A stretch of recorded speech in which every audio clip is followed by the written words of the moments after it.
afternoon. Good afternoon. It's a very good afternoon because we are here to listen to Fiona Macpherson, and she is two things very much. She's both Scottish and a philosopher. And, this intensifies both experiences. and I always think that the best philosophers are like drain keys. After you've heard a philosophy lecture, everything works better. And I would like to think that I'm sure that is going to be true in this case. But I think she's had that function in our group.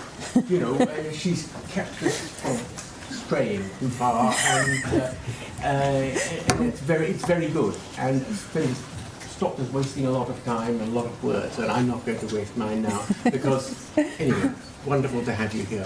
Thank you so much. Never quite had an introduction like that before. It is a real pleasure to be here. I've so enjoyed working with the Eyes Mind team for the last few years, and I've so enjoyed myself over the last 3 days. It's been absolutely fabulous. Thank you so much for coming. Thank you so much for sharing so generously all your thoughts and emotions and your life with me. It's been really a real joy, absolutely wonderful. Thank you so much. So I am a philosopher. I don't do any experiments. I sometimes try and tell psychologists what experiments they should do, or I try and tell them what their experiments really show. One thing that I'm quite obsessed with is really trying to explain and investigate in quite excruciating detail the nature of what it is like to have different sorts of experiences, imaginative experiences. Most of my work is on perception, and so I'm focusing a great deal on perceptual experience.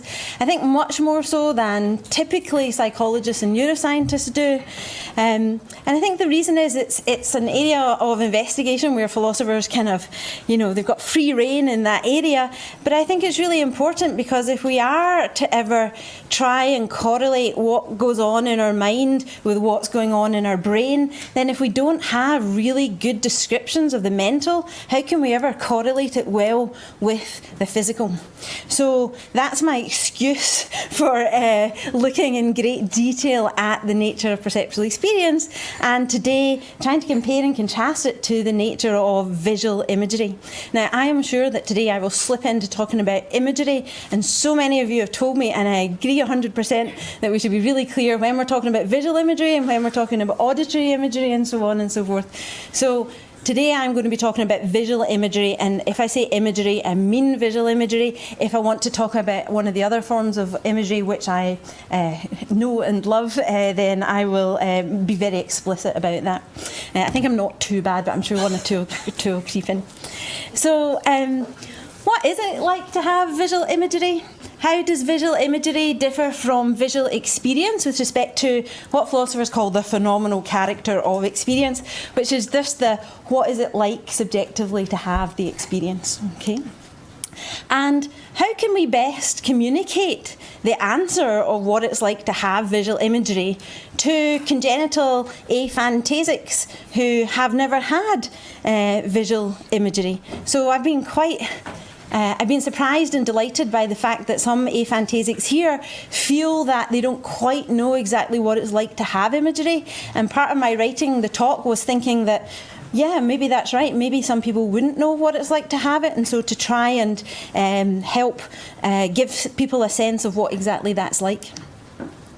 So many philosophers have thought that if you've never experienced something, then you cannot know what it's like to have that experience. A lot of philosophers have said this. One example is the philosopher Frank Jackson, who has this wonderful thought experiment about a super scientist that he imagines in the future called Mary. So he imagines that this is an incredibly smart person, the smartest person you can imagine, and she learns all about perception and the brain and imagery and everything you could imagine to want to know about the mind and the brain. However, we trap her in a black and white room. all her life, we've never let her see colour. We keep her in a black and white room. If she has blue hair, we hide that from her, right? She's wearing some, I don't know, maybe there's no mirrors, or maybe the mirrors are special. And so we make it such that she only has ever seen black and white and shades of grey. But she's a super scientist, so she studies everything you could want to know about vision and so on. And Frank Jackson says, if we let her out the room one day and showed her for the first time colour, let's suppose we showed her a red rose, he says she wouldn't, up until that point, know what it's like to see red. It's only when you get to see red that you can know what it's like to have that experience. Now, not everyone thinks that that's right. Some people think that actually, if she studied hard enough and long enough, she could know what it's like to see red. Other people have had more extreme versions of this thought experiment. So, for example, Thomas Nagel wrote a really famous philosophy paper called "What is it like to be a bat?" And he said, you could never, if you're a human, you can never know what it's like to be a bat, even if you know lots and lots about their perception and so on, because you just can't occupy the point of view of a bat and come to know what it's like. So a lot of people have said, if you haven't ever had an experience, you can't really know what it's like to have it. Okay, so if that's right, then those people with congenital aphantasia who've never had visual imagery can't know what it would be like to experience visual imagery if we buy what's been said here. Okay. So what is visual experience to begin with, like perceptual experience? So I think we're all fairly familiar with describing our visual experiences. We say things like, here's one of the nice artworks from the exhibition, we say things like, it looks to me as if there's a bear behind a tree. And we usually just describe the content of our experience, what in the world seems to be there in front of us. And some philosophers think that's all there is to experience. I'm not one of those. But if you wanted to describe anything else, if you thought there was anything else, saying what that is, we don't really have words for. It's quite an interesting thought. So conscious vision involves having visual experience in virtue of which you become aware of the world, perhaps aware of your body, and so on and so forth. And visual experience can be accurate. You can often see things the way they are, but we can often have illusions or hallucinations where we don't see things as they are. We have a visual experience, yet it's not matching up with the way that the world is. Okay. And of course, we recognise that there are similarities between visual experiences and visual imagery. After all, we call visual imagery visual imagery, and we say it's a bit like seeing, okay? And when we describe our visual imagery, we typically describe the content. We say, I am imagining a little green man sitting on the desk, or we say, I am visually imagining walking along a beach, or you know the score, you know the examples that people use. So the words we use to describe these things are pretty similar, even though we also say, yeah, but they're not exactly the same. They're not exactly the same. Okay. So exactly how do visual imagery and visual experience differ? Can we capture what that difference is precisely?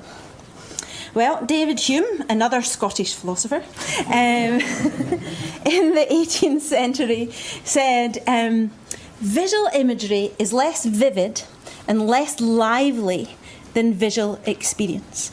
And since he said that, almost every single philosopher, psychologist, neuroscientist has said, yep, he got it right. That's exactly it.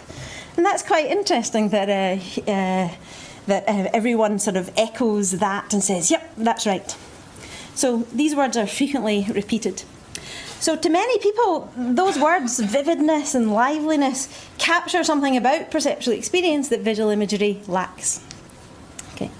However, to the extent that it's true that visual imagery is less vivid and less lively, it's certainly not a generalisation without exceptions. So, one case in point that we've thought about a lot this weekend is people with hyperphantasia. So people with hyperphantasia, by definition, report in the VVIQ that their imagination is every bit as vivid as perceptual experience. So here's the scale that you're asked to judge your imaginative experiences by, and people with hyperphantasia say their experience is perfectly clear and as lively. There's David Hume's word, right? In the scientific literature, it's as lively as real seeing. Okay. So I want to focus on mid-range, average visual imagery that we would say is less vivid, less lively. So I'm just going to set hyperphantasia aside. I don't mean to in any way suggest it's not incredibly important that that doesn't exist. If it is every bit as vivid and lively, maybe it's much more like perceptual experience. So if you're an aphantasic, well, you know what it's like. It's just like seeing. Okay. What I want to focus in on is that mid-range experience where people are willing to say, yeah, it's pretty different from visual experience, at least in certain respects. I want to know what are those respects. So from now on, I'm going to talk about visual imagery, and what I mean is that mid-range imagery. I'm going to set the hyper imagery to one side. Okay, but please understand that that's what I'm doing here. However, even if we set hyperphantasic visual imagery to one side, there's quite good reason, I think, to think that saying that mid-range visual imagery is less lively and less vivid isn't actually, sort of strictly speaking, literally speaking, true. So consider the word lively. Experience isn't literally lively, right? It's not alive. Use of that word is deeply metaphorical, and that's something that we should remember. And it's actually quite unclear how you would try and sort of say non-metaphorically what that is. What is it for the experience to be lively or less lively? What? And consider vivid. Well, certainly the content of some experience could be more or less vivid, meaning the content of the experience could be more or less colourful or more or less bright. That seems absolutely true. So a colourful scene, brightly illuminated, is going to be more vivid than a grey scene, barely illuminated and shrouded in fog. And of course, if you think, well, the content of experience can be more or less vivid, then maybe you could talk about the experiences themselves as being more or less vivid, depending on whether their content was more or less vivid. That seems to make sense. But if that's what people mean by vivid, then it's just not clear at all that visual experience is more vivid than imagery. So, for example, if you had a visual experience of a dull, grey London fog, that would be less vivid than visual imagery of a brightly coloured balloons and streamers and so on. So that doesn't talk about vividness in that sense, doesn't capture the sense in which imagery is said to be less vivid. And a visual experience of, let's say, a dog on a beach and a visual imagery of the very same scene, well, they would be equally vivid. But that's not the result we want. We want it that the imagery is less vivid than the visual experience if we think that this is actually capturing something true and accurate about those experiences. So we need to find, well, in what sense is it right to say that imagery is typically less vivid than visual experience? And to my mind, really no one has identified what that might be. People are just happy to say lively and vivid, and they put it in scientific questionnaires, and everyone proceeds like we all know what we're talking about. But it's just not clear to me that we really do. So if we can't use those words in their ordinary, literal, non-metaphorical sense, then are we stuck with really not understanding the difference? And are we stuck then with just not being able to explain to congenital aphantasic people what it is like to have congenital aphantasia? What it is like not to have congenital aphantasia, what it is like to have visual imagery. Now, Hume basically had most of the answers in philosophy. So, if you've got a problem, just, go and read some Hume and see what he said about things. And he pointed out that there are actually two quite clear counterexamples to the idea that if you've never had an experience, you can't know what it's like to have that experience. So he says you can come to know what it would be like to experience something that you've never experienced by, first of all, recombining ideas that you have experienced. So, for example, I have never seen a golden mountain, but I can have visual imagery of a golden mountain by combining the imagery of a mountain with the imagery of goldenness. Now, I don't really know how I would do it. I kind of close my eyes and squeeze my fists, and somehow there pops up this image of a golden mountain. Okay. But if you're a congenital aphantasic, this isn't going to help you, right? So, not good. But he said there's another way that you can do it, and he has this very famous example called the missing shade of blue. And what Hume says is, imagine that throughout your life you've seen all the colours, but it just so happens that there's one particular shade of blue that you've never seen. And you want to know, what is it like to see the shade of blue that I've never seen?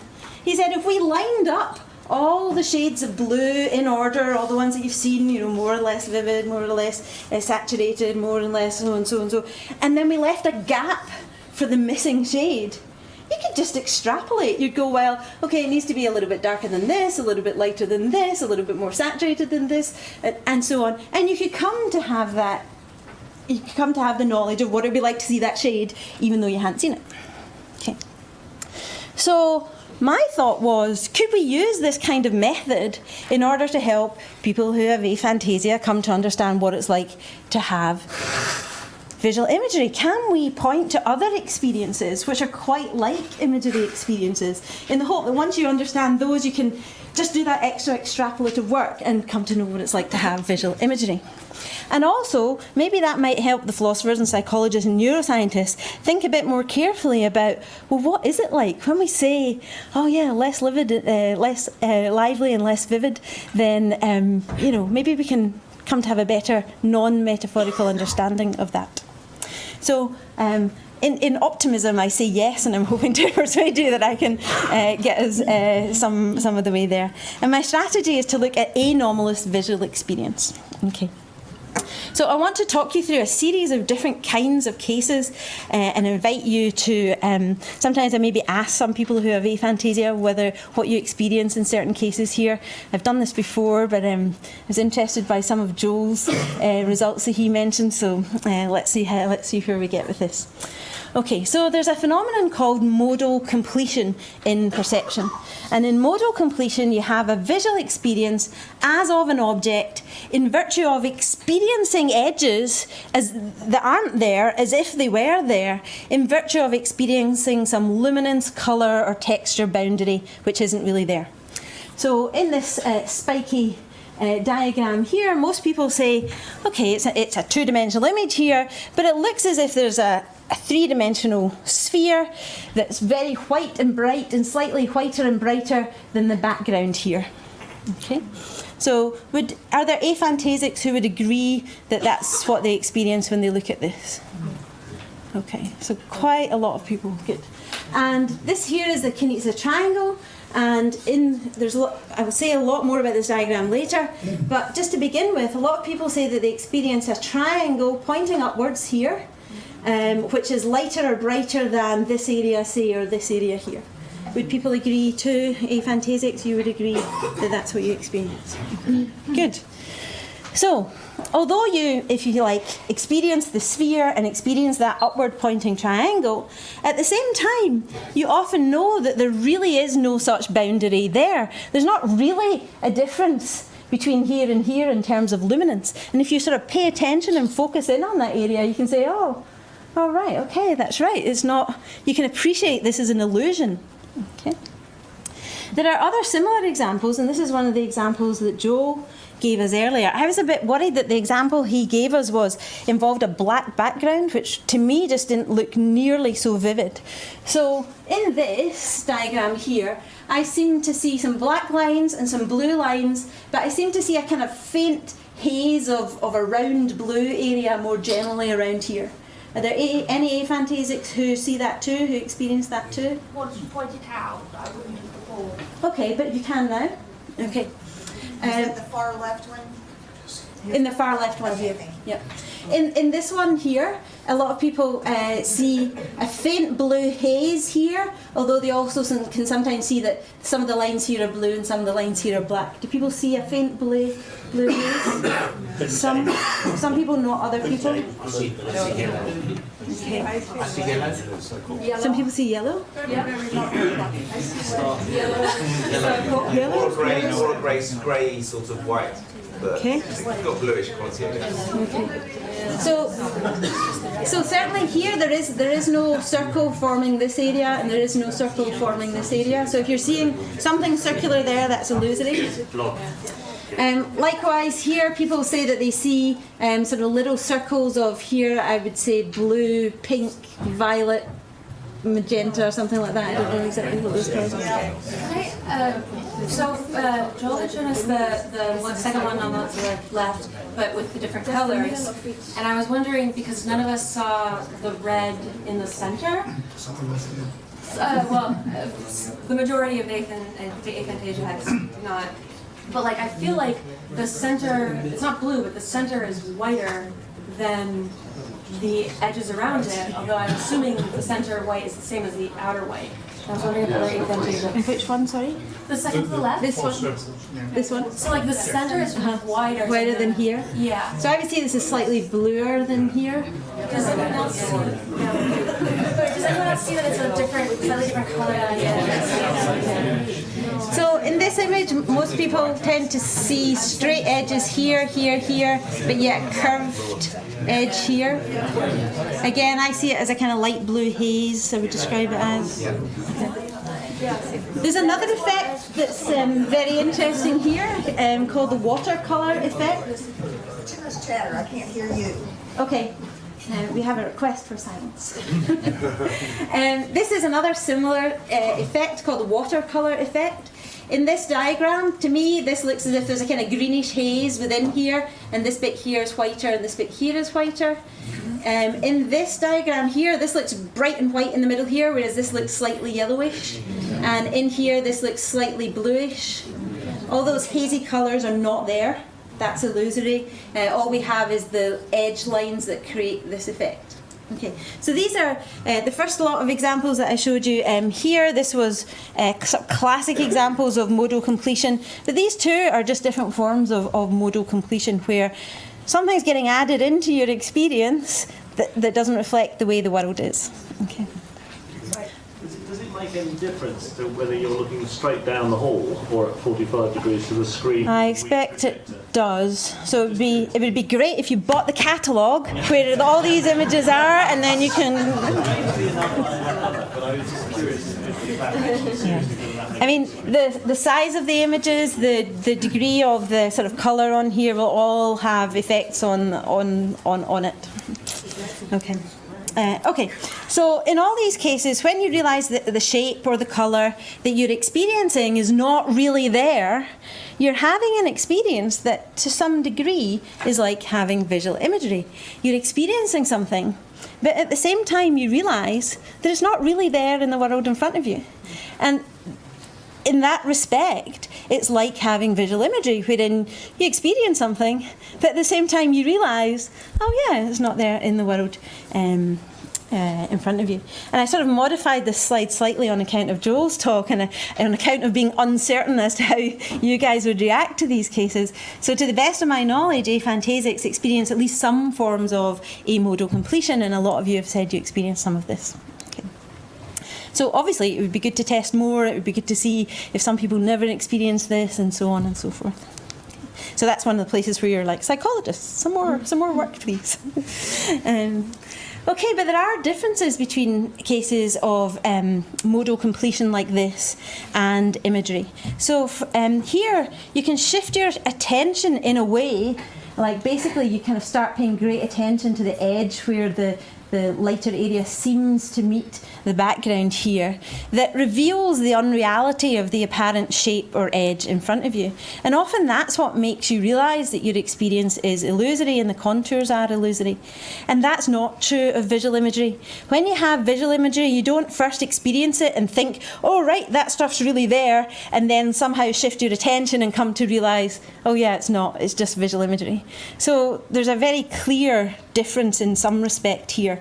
Instead, you're just aware of the content of your imagery, and at least in typical cases, you know that it doesn't reflect reality. There are some strange cases where people mistake imagery for being a perceptual experience, but let's set those aside. Also, modal completion experiences lack the typical voluntary nature of visual imagery. So you can, to some extent, voluntarily choose between switching back and forward to just kind of going with the experience and having that experience of the bright sphere, and then kind of focusing in on this area and sort of realising it's not right. But any voluntariness here is very, very limited. You can't suddenly just experience it as a square or a cube or something like that. And that's obviously different from at least typical visual imagery. And if I were asked to describe well, I take myself to be a mid-range imager, if I had to try and sort of say, is the experience of this sphere, is that more or less vivid than visual imagery? I would say this is more vivid than my visual imagery. So I'd place it on that side of things. We'll come to see other cases that are on the other side, perhaps. So I just want to kind of line up this case for where I think it falls for you. Of course, in having such visual experience, you aren't seeing accurately, and you usually learn to come to see that you aren't. Nonetheless, the experience seems to me more like seeing than it is visually imagining. So here's another case that I think is really interesting and worth thinking about. So what I want you to do for this kind of little mini experiment is, do you see this tiny little yellow dot in the middle of the nose here? What I want you to do is focus your eyes in on that dot, keep them firmly clamped on that dot. If you let your eyes wander around the picture, it's not going to work. So just keep your eyes focused on there as I talk a little bit more. So what we're doing is fatiguing the cells in your eyes such that, not now, but in a little bit, if you turn and look at one of the white walls or maybe the grey walls and blink your eyes a couple of times, you'll come to have an after image. Okay, and this one, I think this stimulus provides a really quite vivid, I want to use that word, and strong after image that's really quite photorealistic. So look away now, look at a white surface or a grey surface, and just blink your eyes maybe a couple of times.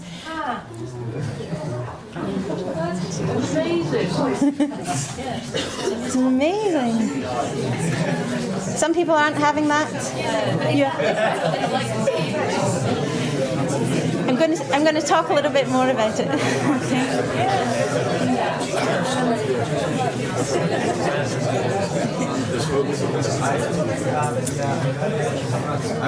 So, like visual imagery, in many cases, after images don't seem to present an object. You weren't tempted to think that the ghost of Amy Winehouse had really appeared and manifested herself in the room. So it's like imagery in that way, where you have this experience, but you just know it's not real. Unlike typical imagery, though, it's not voluntary. You couldn't have made that morph into, I don't know, some George Clooney, right? But in imagery, you could do that. You could just change it, right? So doesn't have this voluntary nature, but it shares certain features. And again, if I were to line this up on how similar is this to my visual imagery, and again, I think I'm sort of mid-range, I would say this is a bit more vivid. This is a bit more vivid than typical visual imagery. So again, we've got something still on the too vivid side. But just wait, we'll come to some other cases in a moment. Okay. So this is the third out of 4 cases that I want to discuss. So this is the case of lucid dreams. I was talking to someone earlier who had lucid dreams, who is an aphantasic person, and I thought, oh, brilliant! Like at least one person's going to be interested in what I have to say here. I know not everyone has lucid dreams. I know not all aphantasics have visual dreams in any case. So clearly some people with aphantasia don't have visual dreams, so I'm sorry. What I'm going to say here is not going to be very helpful for you, but I know that some people do. Okay, so the question is dreaming like having visual imagery? To what extent is that right? Well, certainly a normal dream, a non-lucid dream, like your average dream where you don't realise you're dreaming at the time. So a lucid dream is a dream that you have where, while you're dreaming, you realise, oh, I'm dreaming. It's quite amazing when that happens. People train themselves to be able to have lucid dreams. And many people who have lucid dreams say they can actually alter the content of their dream in the way that they want to. So if they wanted to imagine George Clooney walking through the door, if they wanted to dream George Clooney walking through the door, they just need to kind of wish for that and boom, there he's there. Not everyone has lucid dreams can do that, but some people can. Okay. But a non-lucid dream does seem to present things as existing here and now. While you're dreaming, you really think that you're seeing George Clooney or Amy Winehouse or whoever it is that you dream about. So in this respect, it's unlike typical visual imagery. But in lucid dreams, people have insight into the fact that they are dreaming. So they know their experience doesn't reflect reality. So to that extent, a lucid dream is more like visual imagery than a standard dream. So that's why I'm focusing in on lucid dreams. And many lucid dreamers claim to be able to determine the content of their dream in just the way that I've described to you. They just sort of wish for George Clooney to appear, and there he is. Wow, okay. And they also say that they can stop their dreams at will, at least a lot of people who have that. And some people say that they can kind of start them up. So one technique for having a lucid dream is when you wake up in the morning when it feels like you've just been dreaming, just to close your eyes and try and sort of get back into the dream. And some people can do that, and that's when they often have a lucid dream. So at least to some degree, this makes lucid dreams have that element of voluntariness that visual imagery has for most people. What about the question, are dreams more vivid than visual imagery, right? Are they more vivid, less vivid, the same? So I think there's this incredibly interesting feature of dreams that make them something really worth studying and thinking hard about. So when you have a dream, when you're in it, if you're not having a lucid dream, it really seems like perceptual experience. It really seems that, you know, there's George Clooney in front of you, and it often seems perfectly reasonable that he's come to propose to you, you know, it just seems, yeah, of course, me, yeah, at last, George, where have you been? Okay, but one thing is that when you wake up and you recall your dream, you kind of think, actually, that wasn't really very real at all. Like, how, you know, what was George wearing, for example? I couldn't really tell you what he was wearing. It wasn't that he was naked. I mean, he could have been, but it wasn't as if he was naked. But, you know, was it a suit? Was it grey? You just, you know, it seems like once you wake up, you think, yeah, that experience is far less vivid than perceptual experience. It is more like imagery. Now, which is true? Is it that you misrecall your dreams and they really were very vivid like perception? Or is it that, no, they were like imagery, but part of the dreaming thing is you just kind of get fooled by that and take it to be perception? That's a really deep question, and I don't think people know the answer to that. Okay. So, in other words, it's hard to say. But lucid dreaming at least shares some features with visual imagery. So if you have lucid dreams but not imagery, it's worth comparing and contrasting in these ways. Okay. Now the last case that I want to talk about today is a case of what's called amodal completion, which is different to what I was talking about before, which was modal completion. So in this top picture up here, why this has become a kind of internet meme is that it looks like this footballer here has suddenly grown an enormously long arm. But if you look carefully at the picture, you can see that actually this bit of the arm here actually belongs to this dude here. So he's just like this with a normal arm, and he's like that with a normal arm with a hand just behind this guy. But you have an experience as of this guy with this huge long arm, okay? But are there any aphantasic people who don't see that? Are there?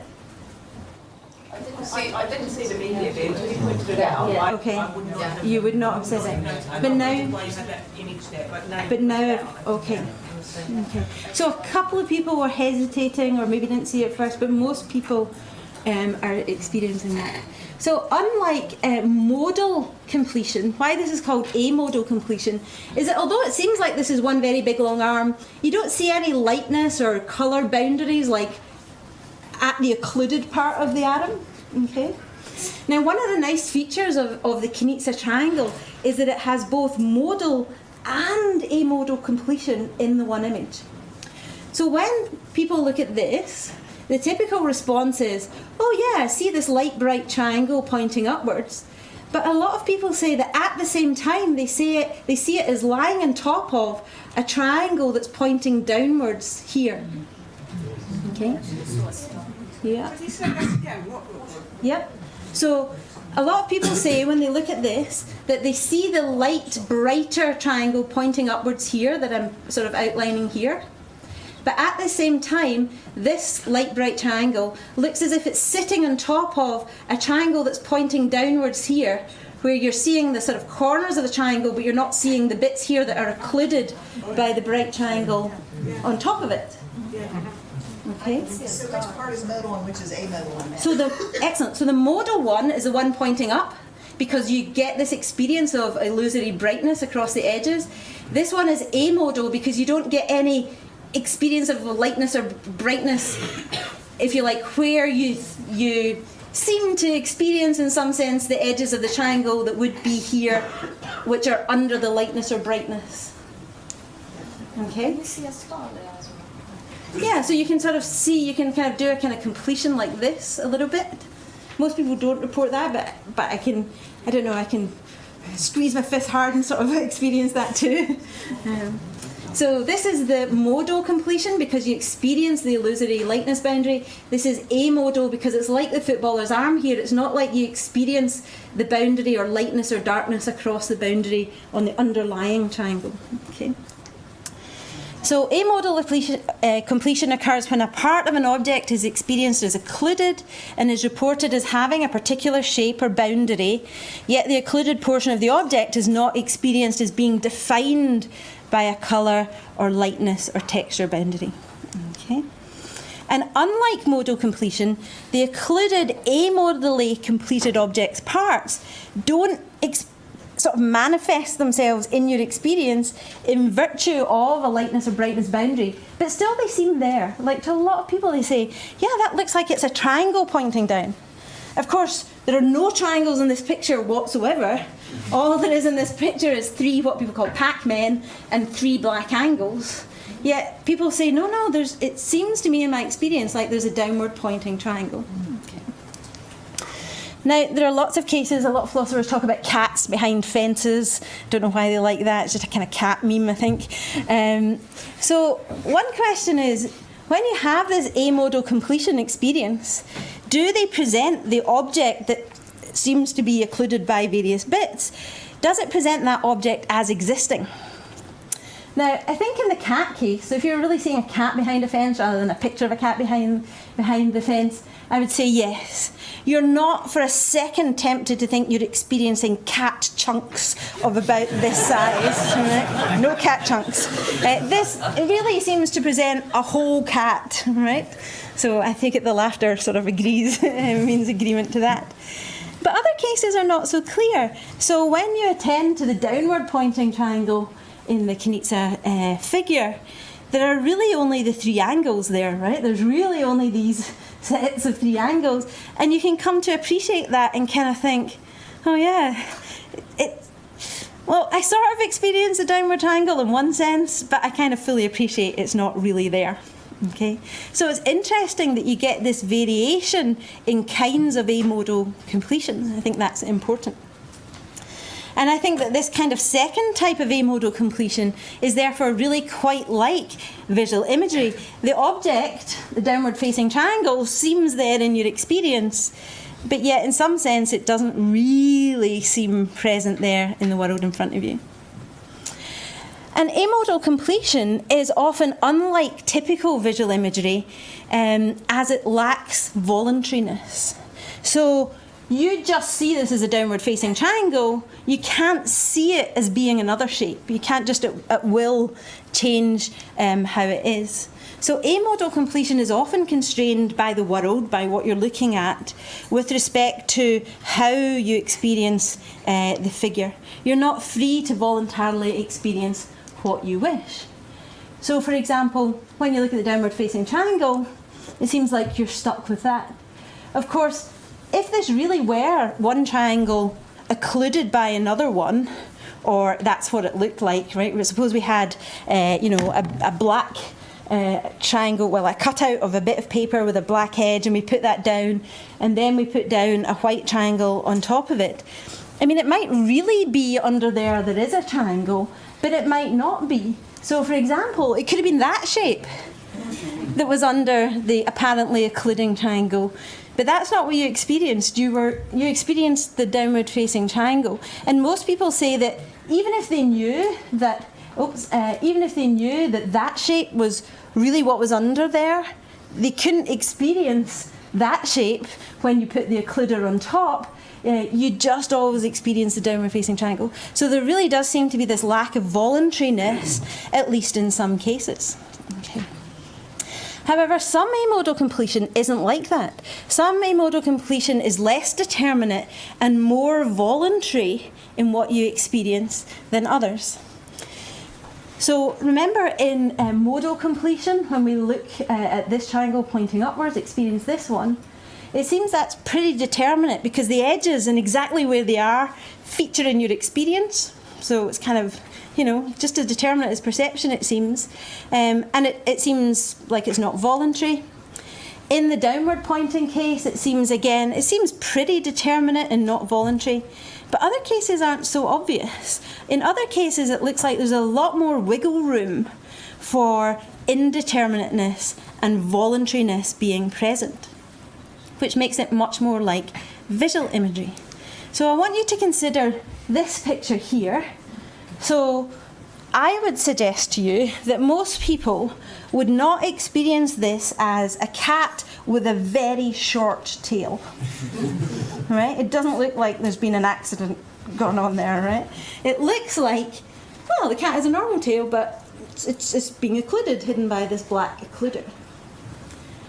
But where are you experiencing the tail to be?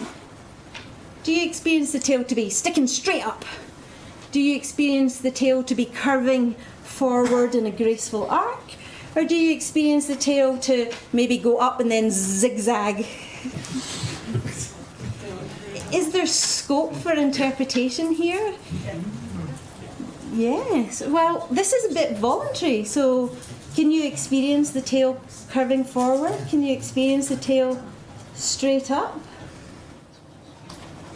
No. I wouldn't have thought about where the tail was Right. until I started say, asking questions. right. And now I'm thinking, well, it could be that way, it could be that way, it could be that way. And can you, my question is, I can contemplate sort of in theory, right, it has to be one place or another, but can you change your experience so that it looks like, oh yeah, tail's that way, or the tail's, because you said it didn't look like the tail was cut off. So, or is it just indeterminate? You're like, there's a tail, does your experience tell you, a tail there somewhere, somewhere? It's indeterminate, but all the percent about the hind legs. That's tail, but So on the computer monitor here, you can see the white legs. Thank you for pointing that out. I had noticed that up on the screen here. On the monitor here, I'll leave this up on the monitor at the end. You can see there genuinely are some white legs there. Okay, so maybe this is very indeterminate then, but that's what a lot of people say visual imagery is like.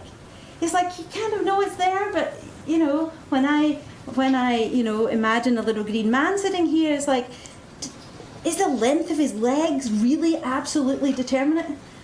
Yeah, well, sometimes it can be, because sometimes I can sort of force them to be by, again, just clenching my fists. But other times, yeah. And some people have done imagery experiments where they ask people, imagine a cow and imagine its ears and its tail and so on. And people do that and they get to the end and they say, so what colour was it? And people go, I don't know. When I was doing the imagining, there was no colour that got assigned to it. So in the way that you might think of this experience as very indeterminate, that's the kind of thing that people are talking about when they talk about their mental imagery. It's kind of there, like, there must be a tail somehow, but it's not exactly filled in for you where exactly it is. Of course, this cat has a very unusual tail. Now, once you've seen that there, and now we cover it back up, now are you experiencing the tail in that somewhat unusual position? No. That tail did not look natural.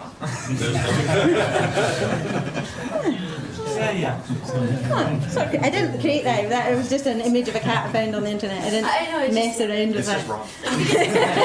Black, it just looks awful. So it's interesting to think maybe your experience is somewhat voluntary. You can imagine up and gracefully curving forward, but not wonky or weird. Interesting to think about.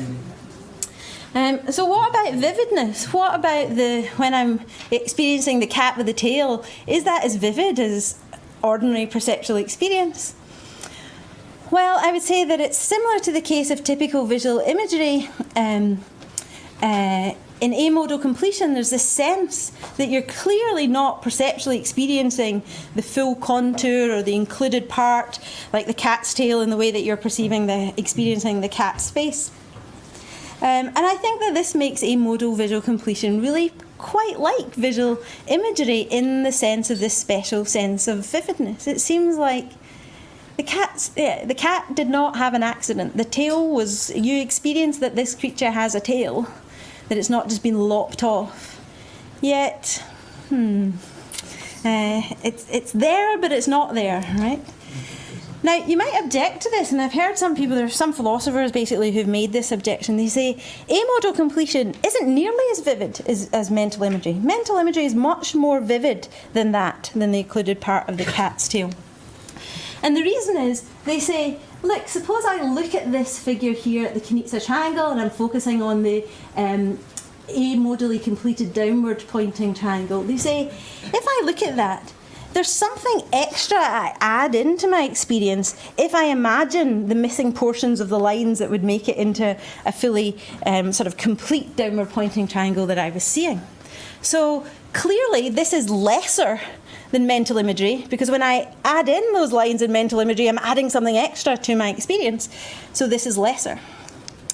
But although I would agree that you are adding in something to your experience if you add in those missing black lines, if you don't do that, I think you're, if you like, imagining the whole triangle being there or experiencing the whole triangle being there just without those lines being visible. You're experiencing the triangle occluded by that top triangle such that the black lines aren't visible. And the minute that you add in the lines, what you're really doing is starting to imagine, experience the triangle as not being occluded. So you're just changing what you're experiencing. You are adding something in, but it's not just that you're continuing to have the same content and adding in some extra imagery. You're just changing what it is you're imagining. You're changing, going from experiencing a partly occluded triangle to experiencing as a mixture of sort of perception and imagery and not occluded triangle. So I don't think that that's a very good reason to hold that amodal completion is less vivid than visual imagery. Although, you know, I invite those of you to have imagery to reflect on that yourself and see where you think this lines up. Okay. Now, one thing that people have contemplated is amodal completion just a case of imagery? People have thought maybe when you experience this as a downward pointing triangle, maybe that's imagination just adding in to your perceptual experience so that you have an experience that's a mixture of perception and imagination. Now, of course, one reason to resist that thought is that, to the best of my knowledge, most aphantasics can experience visual completion but not have imagery. So you might think, well, not imagery, okay? But maybe aphantasics only lack voluntary imagery. And maybe this is a kind of different form of imagery that's getting added into your experience. So one reason to think that maybe aphantasics, probably better still, some aphantasics, have involuntary but not voluntary imagery is that they report that sometimes they have these flashes of imagery that come unbidden. And also, some people take the occurrence of dreams in some people who have aphantasia to say, well, that's involuntary imagery. So maybe some aphantasics lack voluntary imagery. They have involuntary imagery. So maybe this is involuntary imagery, I'll come back to you, being added into your experience. However, in Adam Zeman's 2015 study, he noted that 12 out of 21 aphantasics reported no imagery at all, right? Not even involuntary daydreaming. In any case, it's not obvious that dreams just are visual imagery. There's good reasons to resist the thought that they are, or at least the same in all respects. But even if that's true, even if aphantasics don't have voluntary or involuntary imagery, maybe this is like a third type of imagery that has yet to really be sort of isolated by itself, where we can say, yeah, this is imagery that fills in your perceptual experience here to give you this experience of the downward facing triangle. And of course, you might think, well, now it's time to turn to our friends the psychologists, right? As I told you, for philosophers, we should always be doing this and say, well, look, can you test this? Does it produce bias like that of imagery as opposed to that of perception? Or can you do some testing to see if this phenomenon looks in many respects like imagery rather than perception? So, great question to ask. But recall, as we saw previously, amodal completion seemed to come in two forms: the less voluntary, in the triangle case here, and the more voluntary in the cat case. And I guess I'd like to know a lot more about the second kind, the case where it doesn't seem to be the stimulus that fixes what you're experienced. Your knowledge of cats in general play a big role here. If you'd only ever encountered cats who'd met with accidents, you might be quite tempted not to, or you may have no experience of a tail at all. Now that you know the nature of the tail that's under there, you're now more likely to experience the tail as if it's kind of pointing down this way. So again, it's good to distinguish these cases, and once we've done that, you want to hand over to the psychologist. Is there this difference between these two cases? Can you test for it? How does it manifest itself? And so on. So it was great fun getting to ask you if you experience these phenomena and so on. Again, it would be lovely to do some more, proper in the lab testing, not just informal sort of straw polls like I've done today. So psychologists, get on the case, please. Please do some work for us. So there's lots more to think through about whether cases of amodal completion are cases of imagery, such as the nature of the underlying mechanisms, and hopefully the Eyes Mind project and so on will start to do that. Today my goal was just to hone in on a series of experiences that are, with respect to what it's like to have them, somewhat like visual imagery in the aim of trying to help you to understand, if you've not had it, what it's like to have visual imagery, and also to get the philosophers and the psychologists to think about these different cases and to what extent they're similar and different and so on. And I hope that I've started the job, at least, of doing that here. So to conclude, I tried to set out to answer what is it like to have visual imagery and how it differs from visual experience and how to best communicate those answers. And I looked at this by outlining a whole series of experiences that are like visual imagery in certain respects. And I hope that this will allow us all, if you like, to come to understand these phenomena better. So thank you very much.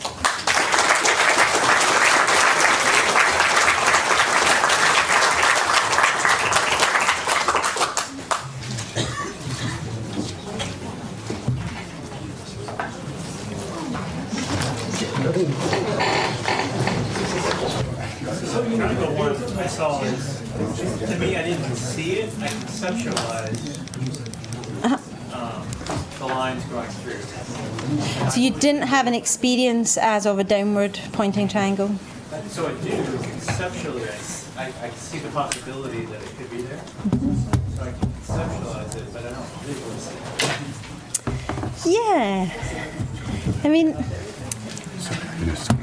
in a way, when I look at this, I realise that there's not a triangle there, and I realise that I'm not seeing any black lines in this bit, and it's not like this where I experience some illusory boundary even though it's illusory.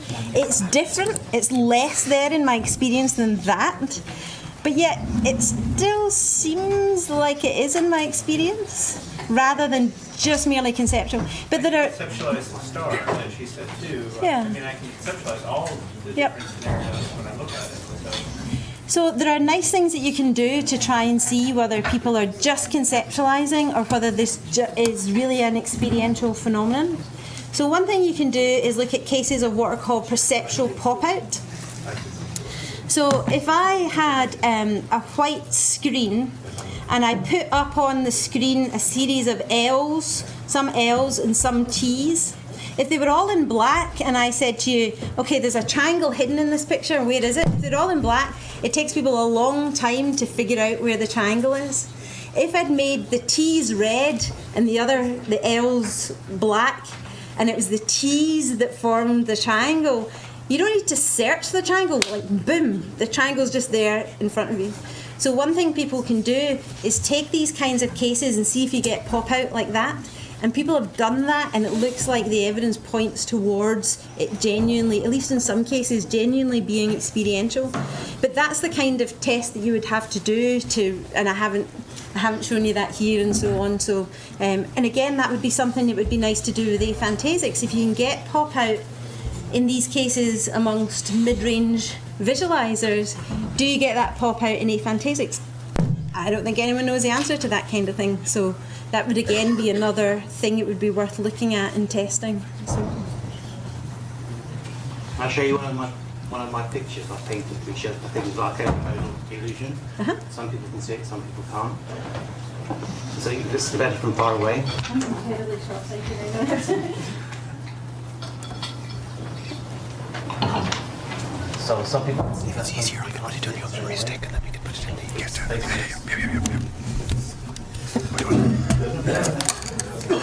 Explain it in words for people. Basically, it's just blotches of colours, but they're cyclists. So I'll take it away and bring it back. both like what you see colours from afar. Cyclists. Now you've said cyclists, I see it. Yeah. Actually, ice hockey players. Ice hockey players. Yeah, some people see horses racing. I expected you to show us pictures which were what people see in their heads as visual images. I'm assuming that was very difficult to do, which is why... I don't think you can do that. Well, could you just talk about why you can't do that? Yeah. Because I was just thinking, that's what someone's visual image looks like. Yeah. If it's a visual image. There are things that you can experience that you cannot show in pictures, even in perception. So, do you know the duck-rabbit ambiguous picture? Do you know the Necker cube? So it's a series of lines that sometimes it looks like a cube in this orientation, then it seems to flip in that orientation. Now, what you're looking at in the world remains constant, right? The cube is, well, there's just a series of lines on a bit of paper, right? But you can see it in one way, and then you can see it in another way. But those two experiences you have, you can't capture that experience exactly in a picture. The best you could do is those lines on the page, I think. I mean, you might paint a three-dimensional cube, but that looks different from just those lines on the picture. So another case is if you see a triangle, you can see the triangle is kind of pointing in one direction, or pointing in another direction, or pointing in the other direction. Now the experience changes, and people can show via pop-out and via other kinds of tests to show that it's really something manifesting itself in the experience. One way you do it is you show people what's called a flock of triangles, where you've got a lot of triangles all in one way, and you focus on one triangle and sort of get it to point in one way, and you just suddenly experience all the others sort of flocking and sort of going in the same way with it, or the other way. Now, what's going on in your experience there? What is it to experience a triangle as pointing in one way rather than another? I mean, nothing on the page changes. What changes is something in your experience. So I think that, you know, if I could draw, if I could paint, if I wanted to try and draw my visual imagery, I might try and draw something semi-transparent in very pastel colours. But actually that's not what my visual imagery is like. I can imagine bright balloons of bright colours. It's not like looking at a transparent, it's different, it's not the same. But that gestures toward, saying it's less vivid, saying it's less lively, saying it's sort of transparent. Those gestures towards something, but it's not something, those are gestures, they're not an actual statement of how things are. So I just don't think you can paint it. How do you paint that the tail could be here, but kind of could be here, but kind of could be here? But it's not like we're seeing transparent ones, it's just indeterminate. I would say lots of us didn't think that we need to visualise the tail at all to believe there was a tail there. So quite lots of us, when you're asking is it this way, that way, the other way, we're doing no, it doesn't need to be any way. You don't need to visualise the tail to think there's a tail. So there's various things that could be going on, right? So one might be, it looks like there's no tail. Another thing could be, it looks like there's a tail that might be hidden by something, but, and sort of conceptually I know, well, there must be a tail somewhere. It's an assumption. So I think that can be an experience people have. I don't want to deny that in the slightest. But some people say, yeah, it's more than that. It's I have an experience, like I don't see cat chunks, I see the whole cat. It's not that I see cat chunks and then I assume, well, they must be glued together by other cat bits. They just see the whole cat. Now you may not have that, and I think that this is precisely why this is a great case, because it would be nice for kids to aphantasic see things differently, other ways of pulling these things apart. So pulling apart perceptual experience as opposed to just conceptual thinking about how things are is notoriously different. Notoriously difficult. I think one thing is we don't see it as abnormal. So we don't see the cat behind the fence as abnormal. We just see it as a normal cat. Yep. So, and we see the cat without the tail as a normal cat. So it doesn't create, we don't need the tail on the end, it's just a normal cat. So as I said, I agree that that might be what some people are experiencing. Yeah. It doesn't match a lot of what the experience of some people suggests, which is they really, in some sense, experience the whole cat, or the footballer's arm. Like a lot of people say, it's not that I'm kind of assuming, because it'd be weird to assume that a footballer had a super long arm like that, right? It's not that you're assuming, it's that it looks like that. And it's very difficult. It looks abnormal. Right, right. So you're not that cat. So I agree, one case looks normal and one case looks abnormal. But in the long arm case, I think that because it's abnormal, it points towards the thought that you really experience this long arm rather than are conceiving it as a long arm.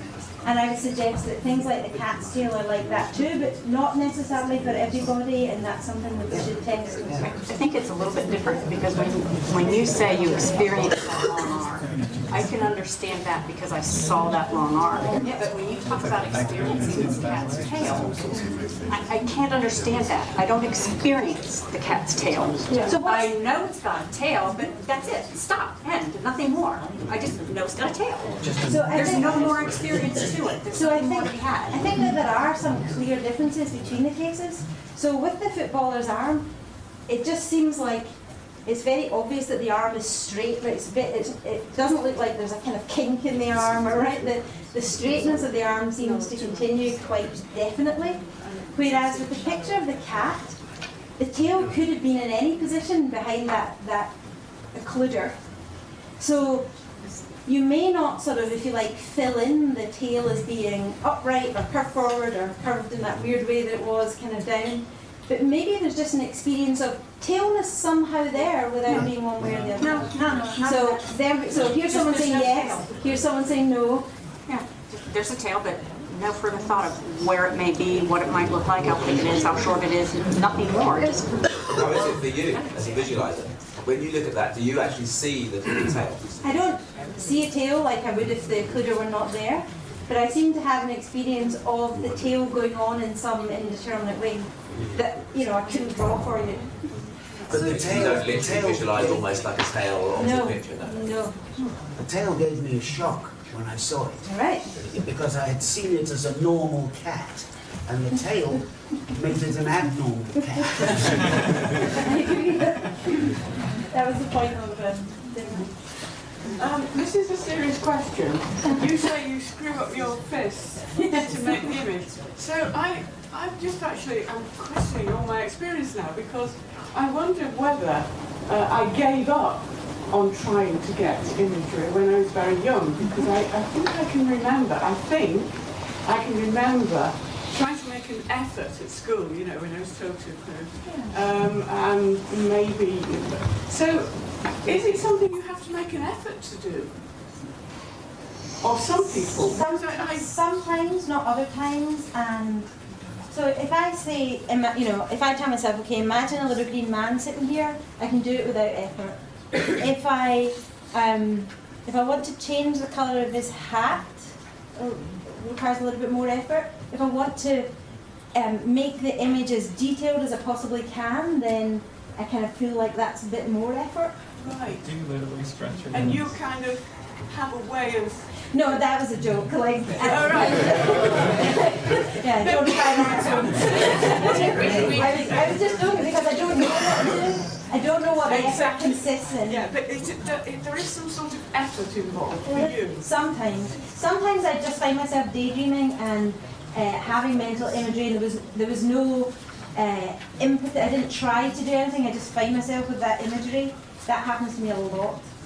But sometimes I voluntarily do something, and I can try and make the imagery better, and then I am trying to do something. Yeah. Can I just ask what time I can promise somebody to take them to the train? Yes, I think we should do. I think, anyway, Fiona's given us a wonderful demonstration of this topic.